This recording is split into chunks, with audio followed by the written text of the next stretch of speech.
नमस्कार दोस्तों, मैं शहाना मलिक। आइए नजर डालते हैं आज की बड़ी खबरों पर। आज गाजियाबाद पेरेंट्स एसोसिएशन ने आरटीई के दाखिलों की प्रक्रिया में आ रहे व्यवधानों, स्कूलों में सीटों की मैपिंग सहित आरटीई से जुड़े अनेक मुद्दों को लेकर जिला बेसिक शिक्षा अधिकारी के साथ मैराथन मीटिंग की। गाजियाबाद पेरेंट्स एसोसिएशन की अध्यक्ष सीमा त्यागी और आरटीई प्रभारी धर्मेंद्र यादव एवं राहुल कुमार ने बताया कि गाजियाबाद पेरेंट्स एसोसिएशन लगातार प्रदेश और जिले के बच्चों को आरटीई के तहत शिक्षा का अधिकार दिलाने के लिए लंबी लड़ाई लड़ रही है, जिसके सार्थक परिणाम भी आ रहे हैं। पिछले वर्ष दिए गए सुझावों पर विभाग ने अमल भी किया है। गाजियाबाद पेरेंट्स एसोसिएशन आरटीई के दाखिलों की प्रक्रिया में खामियों और व्यवधानों को दूर करने के लिए लगातार गहनता से कार्य कर रही है।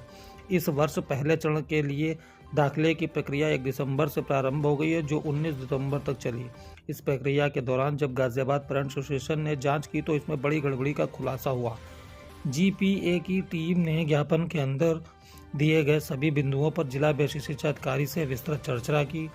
इन सभी बिंदुओं को बीएसएओपी यादव ने बड़ी गंभीरता से सुना और आश्वस्त किया कि वो विभाग के सभी सहयोगियों के साथ मीटिंग कर इन खामियों को दूर करेंगे। जीपीए ने मीटिंग के दौरान बीएसए को बताया कि जिले में शहरी और ग्रामीण क्षेत्र में कुल स्कूलों की संख्या 1695 है, जिनमें शहरी क्षेत्र के कुल 1461 स्कूल हैं। शहरी क्षेत्र में बंद दिखाए गए स्कूलों की संख्या 486, ग्रामीण क्षेत्र में कुल स्कूलों की संख्या 234, ग्रामीण क्षेत्र में बंद दिखाए गए स्कूल 17। इस प्रकार जिले में कुल 1695 स्कूल हैं, जिनमें 503 स्कूलों को बंद दिखाया गया है। यह अत्यंत जांच का विषय है कि जब जिले में 1695 स्कूलों का संचालन हो रहा है तो इनको किस आधार पर बंद दिखाया गया है। अगर ये सभी स्कूल बिना मान्यता के जिले में संचालित हो रहे हैं तो शिक्षा विभाग द्वारा अभी तक इन स्कूलों पर कार्रवाई क्यों नहीं सुनिश्चित की गई है। अगर इन सभी स्कूलों की पारदर्शी तरीके से जांच की जाए तो सभी 1695 स्कूल में आरटीई की सीटों की मैपिंग की जाए तो जिले में 50,000 से ज़्यादा गरीब अभिभावकों के बच्चों को शिक्षा का अधिकार मिल सकता है। आरटीई के अंतर्गत शिक्षा सत्र 2024-25 में जिले में 550 स्कूल थे। इनमें कुल सीटों की संख्या 15,386 थी। इस बार शिक्षा सत्र 2025-26 के लिए स्कूलों की मैपिंग कर 642 स्कूलों को और ऐड किया गया है, जिनमें कुल 4,278 आरटीई की सीटों की बढ़ोतरी की गई है। अर्थात जिले में कुल 1192 स्कूलों में आरटीई की सीटों की संख्या 19,664 हुई है। महोदय, इन आंकड़ों को आप जब स्वयं आकलन करेंगे तो पाएंगे कि जब बीते सत्रों में जिले में के 552 स्कूलों में आरटीई की सीटों की संख्या लगभग 15,386 थी और इस शिक्षा सत्र में स्कूलों की मैपिंग कुल 642 हुई है। स्कूलों को बढ़ाया गया है, लेकिन उसके बाद भी इन स्कूलों की मैपिंग के बाद कुल सीटों की संख्या केवल 4,278 ही बढ़ सकी है, जो अपने आप में एक सवाल खड़ा करती है कि स्कूलों में सीटों की मैपिंग पारदर्शी तरीके से नहीं की गई है। अगर इन सभी स्कूलों की मैपिंग ठीक प्रकार से कराई जाए तो जिले में लगभग 50,000 सीटें पर गरीब बच्चों का शिक्षा का अधिकार मिल सकता है। देखिए हमारी विशेष रिपोर्ट।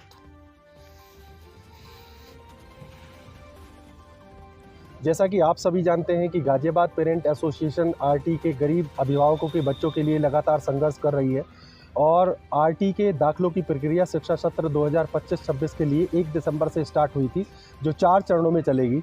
और इस जो प्रक्रिया में जो संशोधन के लिए और जो अनियमितताएं हो रही हैं, जो सीट अलॉटमेंट में कमियां हैं, उनको लेके अभी हमने जिला बेसिक शिक्षा अधिकारी जी के साथ लगभग 50 मिनट की मीटिंग की है और मीटिंग बेहद अच्छी रही। बहुत अच्छी तरीके से उन्होंने हमारे सुझावों को सुना। पूरा लेटर हमने ज्ञापन ये आप देख रहे हैं ये इसको दिया है और सभी जो बिंदु हैं उन पर विस्तृत रूप से चर्चा हुई। जैसे मैं आपकी जानकारी के लिए बता दूं कि गाजियाबाद में आरटी के तहत इस साल से पूर्व में 552 स्कूलें थे, जिसमें 15,000 से ज़्यादा सीटें थी। लेकिन इस बार जब हम पिछले साल हमने जो सुझाव दिए थे उन पर अमल करते हुए इस बार स्कूलों की मैपिंग की गई और 652 स्कूलों को और ऐड किया गया। इन स्कूलों को ऐड 652 को किया गया, लेकिन इन 652 स्कूलों में सीटें केवल 4,000 बढ़ी हैं। तो मतलब टोटल अगर हम करें तो 1192 स्कूलों में कुल 19,000 से थोड़ी सी ज़्यादा सीटें बैठती हैं। जबकि हमारा कहना ये है कि अगर स्कूलों की मैपिंग ठीक से की जाए, सीटों का अलॉटमेंट ठीक से किया जाए, तो हमारे ज़िले के लगभग 50,000 गरीब अभिभावकों के बच्चों को आरटी के तहत दाखिला मिल सकता है, उनको शिक्षा का मौलिक अधिकार मिल सकता है। तो एक तो पॉइंट हमारा ये हुआ, बीएसए साहब ने इस पॉइंट को समझा है, उन्होंने संज्ञान लिया है। दूसरा पॉइंट ये था हमारा कि जो स्कूलों के जो वार्ड हैं वो बिना किसी पूर्व सूचना के चेंज कर दिए गए हैं। विजयनगर में जैसे 14 वार्ड के स्कूल थे, उन्हें 15 वार्ड में कर दिया गया है। और ये 5 जोन है, अगर पूरे 5 जोनों का हम खाका देखेंगे तो उसमें बहुत सारे स्कूल हैं जिन्हें एक वार्ड से दूसरे वार्ड में चेंज कर दिया है। और लगभग जब हमारी गाजियाबाद पेरेंट एसोसिएशन की टीम ने 1 महीने से गहन जाँच की तो हमने पाया लगभग 115 वार्ड ऐसे हैं जो स्कूल वहीन हो गए हैं। अब जिन 115 वार्डों में स्कूल नहीं है तो वहाँ के बच्चों को शिक्षा का अधिकार आरटी के तहत कैसे मिलेगा, ये एक बहुत बड़ा सवाल है। इसको भी जिला बेसिक शिक्षा अधिकारी जी ने संज्ञान लिया है। और जो है तीसरा हमारा सवाल ये था कि गाजियाबाद ज़िले में लगभग 1652 स्कूल जो है वो संचालित हो रहे हैं और ग्रामीण और शहरी क्षेत्र को मिला के, तो इसमें लगभग इस साल जो है 503 स्कूलों को बंद दिखाया गया है। अब बंद होने का रीज़न क्या है? हमारी समझ से इन 503 स्कूल जो है या तो ये बिना मान्यता के चल रहे हैं या इनमें और कुछ खामियां हैं या कुछ अंदर से कुछ गड़बड़ियां इसमें की गई हैं जो 503 स्कूलों का बंद दिखाया गया है। अगर इन 503 स्कूलों की मान्यता नहीं है तो ऐसे स्कूलों पर कार्रवाई की जाए। चौथा हमारा पॉइंट ये था कि जब हमारा वेरिफिकेशन कंप्लीट हो गया है और पूरा प्रोसेस हमारा 27 को पहली लिस्ट जारी हो जाएगी तो स्कूल अभिभावकों से अनावश्यक कागजात की डिमांड ना करें। जैसे स्कूलों द्वारा पैन कार्ड मांगा जाता है, जैसे स्कूलों द्वारा 6 महीने की बैंक स्टेटमेंट मांगी जाती है और बहुत सारे कागजात मांगे जाते हैं, तो वो ऐसे जो है कागजात ना मांगे जाएँ, इसके लिए लेटर जारी करा जाए। और जो सबसे महत्वपूर्ण हमारा जो 5वां या 6ठा पॉइंट है वो ये है कि जो आरटी के तहत कक्षा 8 से जो एजुकेशन है बच्चों की बढ़ा के उसको कक्षा 12 तक किया जाए, क्योंकि हमारे 2 पड़ोसी राज्य हैं जिनमें हरियाणा है, दिल्ली है, इनमें कक्षा 8 से लेकर कक्षा 12 तक की एजुकेशन बच्चों को कर दी गई है। क्योंकि हम देख सकते हैं कि जब हमारा बच्चा जो आरटी के तहत दाखिला ले रहा है वो उसके पिता 8वीं तक गरीब है तो 12वीं तक अमीर कैसे हो जाएंगे? तो उन बच्चों की शिक्षा 12वीं तक कंटिन्यू होनी चाहिए।